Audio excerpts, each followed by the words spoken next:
was recruitment of you over the last couple of Yeah. years, and obviously you're Kiwan's son, Yeah. right? So you've got a history there. But just your thoughts on how OU recruited you, the efforts that they made to get you in. Yeah, they put in good effort. I built a great relationship with the whole coaching staff. Coach Murray, we were really close since my freshman year, and it was a dream to play at OU.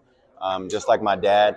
But as I got older, some things stuck out to me, and I would say that's what pushed me away from OU. Interesting. Well, so you mentioned DeMarco.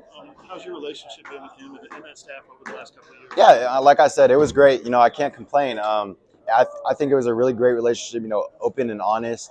I called him a couple of weeks ago, and I was like, Coach, I'm just not interested anymore. And we have that mutual respect, where we can let each other know stuff like that, and that's the kind of relationships you want. That's cool. Now, what about your dad?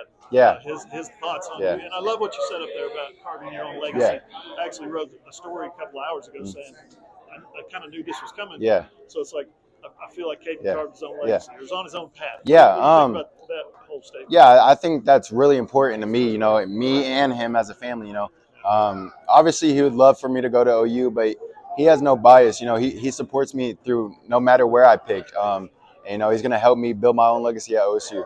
Is it going to be weird seeing him in orange and black? Yeah, I think it is. I think it'll be weird for himself to see that. So what's your plans in the media? You going to cancel the visits you had scheduled? Yeah. So as of right now, I'm going to cancel my OVs in the summer and just take my OV to Stillwater. Okay. Your only OV so far was Vanderbilt? Yeah, correct. Well, I went to Vanderbilt, Louisville, and KU. Okay. Yep.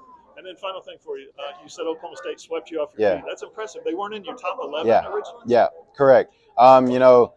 Their old coaching staff, we just didn't get off on the right foot, and this new coaching staff came in, and they were like, "You're a hometown guy. We got to get you." So that's exactly what they did. Would you like to play against OU? That would be a dream of mine. No shade against them or anything, but I would love to play against them and beat them. Maybe in a scrimmage. Yeah, in the spring scrimmage. Yep. Thanks, man. Yep.